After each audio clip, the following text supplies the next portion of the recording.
یسایہ 9 باب۔ لیکن اندوہگین کی تیرگی جاتی رہے گی۔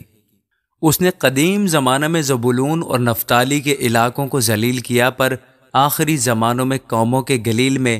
دریا کی سمت یردن کے پار بزرگی دے گا۔ جو لوگ تاریکی میں چلتے تھے انہوں نے بڑی روشنی دیکھی، جو موت کے سائے کے ملک میں رہتے تھے ان پر نور چمکا۔ تو نے قوم کو بڑھایا، تو نے ان کی شادمانی کو زیادہ کیا۔ وہ تیرے حضور ایسے خوش ہیں جیسے فصل کاٹتے وقت اور غنیمت کی تقسیم کے وقت لوگ خوش ہوتے ہیں، کیونکہ تو نے ان کے بوجھ کے جوئے اور ان کے کندھے کے لٹ اور ان پر ظلم کرنے والے کے عصا کو ایسا توڑا ہے جیسا مدیان کے دن میں کیا تھا، کیونکہ جنگ میں مسلح مردوں کے تمام سلاح اور خون آلودہ کپڑے جلانے کے لیے آگ کا ایندھن ہوں گے۔ اس لیے ہمارے لیے ایک لڑکا تولد ہوا اور ہم کو ایک بیٹا بخشا گیا، اور سلطنت اس کے کندھے پر ہوگی، اور اس کا نام عجیب، مشیر، خدائے قادر، ابدیت کا باپ، سلامتی کا شہزادہ ہوگا۔ اس کی سلطنت کے اقبال اور سلامتی کی کچھ انتہا نہ ہوگی۔ وہ داؤد کے تخت اور اس کی مملکت پر آج سے ابد تک حکمران رہے گا، اور عدالت اور صداقت سے اسے قیام بخشے گا۔ رب الافواج کی غیوری یہ کرے گی۔ خداوند نے یعقوب کے پاس پیغام بھیجا اور وہ اسرائیل پر نازل ہوا، اور سب لوگ معلوم کریں گے، یعنی بنی افرایم اور اہل سامریہ جو تکبر اور سخت دلی سے کہتے ہیں کہ اینٹیں گر گئیں پر ہم تراشے ہوئے پتھروں کی عمارت بنائیں گے، گولر کے درخت کاٹے گئے پر ہم دیوار لگائیں گے۔ اس لیے خداوند رزین کے مخالف گروہوں کو ان پر چڑھا لائے گا اور ان کے دشمنوں کو خود مسلح کرے گا۔ آگے آرامی ہوں گے اور پیچھے فلسطی، اور وہ منہ پسار کر اسرائیل کو نگل جائیں گے۔ باوجود اس کے کہ اس کا قہر ٹل نہیں گیا، بلکہ اس کا ہاتھ ہنوز بڑھا ہوا ہے، تو بھی لوگ اپنے مارنے والے کی طرف نہ پھرے اور رب الافواج کے طالب نہ ہوئے۔ اس لیے خداوند اسرائیل کے سر اور دم اور خاص و عام کو ایک ہی دن میں کاٹ ڈالے گا۔ بزرگ اور عزت دار آدمی سر ہے، اور جو نبی جھوٹی باتیں سکھاتا ہے وہی دم ہے، کیونکہ جو ان لوگوں کے پیشوا ہیں ان سے خطا کاری کراتے ہیں اور ان کے پیروں نگلے جائیں گے۔ پس خداوند ان کے جوانوں پر خوشنود نہ ہوگا، اور وہ ان کے یتیموں اور ان کی بیواؤں پر کبھی رحم نہ کرے گا، کیونکہ ان میں ہر ایک بے دین اور بد کردار ہے، اور ہر ایک منہ حماقت اگلتا ہے۔ باوجود اس کے اس کا قہر ٹل نہیں گیا، بلکہ اس کا ہاتھ ہنوز بڑھا ہوا ہے، کیونکہ شرارت آگ کی طرح جلاتی ہے، وہ خس و خار کو کھا جاتی ہے، بلکہ وہ جنگل کی گنجان جھاڑیوں میں شعلہ سن ہوتی ہے، اور وہ دھوئیں کے بادل میں اوپر کو اڑ جاتی ہے۔ رب الافواج کی قہر سے یہ ملک جلایا گیا ہے، اور لوگ ایندھن کی مانند ہیں، کوئی اپنے بھائی پر رحم نہیں کرتا، اور کوئی دہنی طرف سے چھینے گا پر بھوکا رہے گا، اور وہ بائیں طرف سے کھائے گا پر سیر نہ ہوگا۔ ان میں سے ہر ایک آدمی اپنے بازو کا گوشت کھائے گا،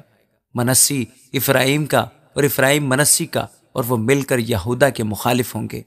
باوجود اس کے اس کا قہر ٹل نہیں گیا، بلکہ اس کا ہاتھ ہنوز بڑھا ہوا ہے۔ آمین۔ یسایہ 10 باب۔ ان پر افسوس جو بے انصافی سے فیصلے کرتے ہیں، اور ان پر جو ظلم کی روبکاریں لکھتے ہیں، تاکہ مسکینوں کو عدالت سے محروم کریں، اور جو میرے لوگوں میں محتاج ہیں ان کا حق چھین لیں، اور بیواؤں کو لوٹیں، اور یتیم ان کا شکار ہوں۔ سو تم مطالبہ کے دن اور اس خرابی کے دن جو دور سے آئے گی کیا کرو گے؟ تم کمک کے لیے کس کے پاس دوڑو گے، اور تم اپنی شوکت کہاں رکھ چھوڑو گے؟ وہ قیدیوں میں گھسیں گے اور مقتولوں کے نیچے چھپیں گے۔ باوجود اس کے اس کا قہر ٹل نہیں گیا، بلکہ اس کا ہاتھ ہنوز بڑھا ہوا ہے۔ اسور یعنی میرے قہر کے عصا پر افسوس، جو لٹ اس کے ہاتھ میں ہے سو میرے قہر کا ہتھیار ہے۔ میں اسے ایک ریاکار قوم پر بھیجوں گا، اور ان لوگوں کی مخالفت میں جن پر میرا قہر ہے میں اسے حکم قطعی دوں گا کہ مال لوٹے اور غنیمت لے لے، اور ان کو بازاروں کی کیچڑ کی مانند لتاڑے۔ لیکن اس کا یہ خیال نہیں ہے، اور اس کے دل میں یہ خواہش نہیں کہ ایسا کرے، بلکہ اس کا دل یہ چاہتا ہے کہ قتل کرے اور بہت سی قوموں کو کاٹ ڈالے، کیونکہ وہ کہتا ہے کہ میرے عمرہ سب کے سب بادشاہ نہیں، کیا کلنو کے رکمس کی مانند نہیں ہے، اور حمات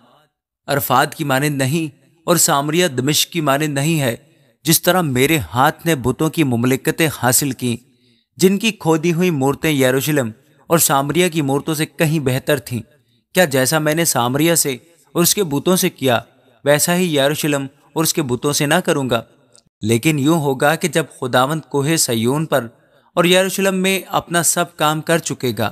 تب وہ فرماتا ہے، میں شاہ اسور کو اس کے گستاخ دل کے سمرہ کی طرح اور اس کی بلند نظری اور گھمنڈ کی سزا دوں گا، کیونکہ وہ کہتا ہے میں نے اپنے زور بازو سے اور اپنی دانش سے یہ کیا ہے، کیونکہ میں دانش مند ہوں۔ ہاں، میں نے قوموں کی حدود کو سرکا دیا اور ان کے خزانے لوٹ لیے، اور میں نے جنگی مرد کی مانند تخت نشینوں کو اتار دیا، اور میرے ہاتھ نے لوگوں کی دولت کو گھونسلے کی طرح پایا، اور جیسے کوئی ان انڈوں کو جو متروک پڑے ہوں سمیٹ لے، ویسے ہی میں ساری زمین پر قابض ہوا، اور کسی کو یہ جرت نہ ہوئی کہ پر ہلائے یا چونچ کھولے یا چہچہائے۔ کیا کلہاڑا اس کے روبرو جو اس سے کاٹتا ہے لافزنی کرے گا؟ کیا اراکش کے سامنے شیخی مارے گا؟ گویا عصا اپنے اٹھانے والے کو حرکت دیتا ہے اور چھڑی آدمی کو اٹھاتی ہے۔ اس سبب سے خداوند رب الفاج اس کے فربا جوانوں پر لاغری بھیجے گا، اور اس کی شوکت کے نیچے ایک سوزش آگ کی سوزش کی مانند بھڑکائے گا، بلکہ اسرائیل کا نور ہی آگ بن جائے گا، اور اس کا قدوس ایک شعلہ ہوگا، اور وہ اس کے خس و خار کو ایک دن میں جلا کر بھسم کر دے گا، اور اس کے بن اور باغ کی خوشنمائی کو بالکل نیست و نابود کر دے گا، اور وہ ایسا ہو جائے گا جیسا کوئی مریض جو غش کھائے، اور اس کے باغ کے درخت ایسے تھوڑے باقی بچیں گے کہ ایک لڑکا بھی ان کو گن کر رکھ لے۔ اور اس وقت یوں ہوگا کہ وہ جو بنی اسرائیل میں سے باقی رہ جائیں گے اور یعقوب کے گھرانے میں سے بچ رہیں گے، اس پر جس نے ان کو مارا پھر تکیہ نہ کریں گے، بلکہ خداوند اسرائیل کے قدوس پر سچے دل سے توکل کریں گے۔ ایک بقیہ یعنی یعقوب کا بقیہ خدائے قادر کی طرف پھرے گا، کیونکہ اے اسرائیل، اگرچہ تیرے لوگ سمندر کی ریت کی مانند ہوں، تو بھی ان میں کا صرف ایک بقیہ واپس آئے گا، اور بربادی پورے عدل سے مقرر ہو چکی ہے، کیونکہ خداوند رب الفاج مقررہ بربادی تمام روئے زمین پر ظاہر کرے گا۔ لیکن خداوند رب الفاج فرماتا ہے، اے میرے لوگو جو سیون میں بستے ہو، اسور سے نہ ڈرو، اگرچہ وہ تم کو لٹ سے مارے اور مصر کی طرح تم پر اپنا عصا اٹھائے، لیکن تھوڑی ہی دیر ہے کہ جوش و خروش موقوف ہوگا، اور ان کی ہلاکت سے میرے قہر کی تسکین ہوگی، کیونکہ رب الفاج مدیان کی خون ریزی کے مطابق جو ہوریب کی چٹان پر ہوئی، اس پر ایک کوڑا اٹھائے گا، اس کا عصا سمندر پر ہوگا، ہاں وہ اسے مصر کی طرح اٹھائے گا، اور اس وقت یوں ہوگا کہ اس کا بوجھ تیرے کندھے پر سے اور اس کا جوا تیری گردن پر سے اٹھا لیا جائے گا، اور وہ جوا مسح کے سبب سے توڑا جائے گا۔ وہ آیات میں آیا ہے، مجرون میں سے ہو کر گزر گیا، اس نے اپنا اسباب مکماس میں رکھا ہے، وہ گھاٹی سے پار گئے، انہوں نے جبا میں رات کاٹی، راواں ہراساں ہے، جبائے ساؤل بھاگ نکلا ہے۔ اے جلیم کی بیٹی چیخ مار، اے مسکین انتوت اپنی آواز لیس کر سنا۔ مدمینہ چل نکلا،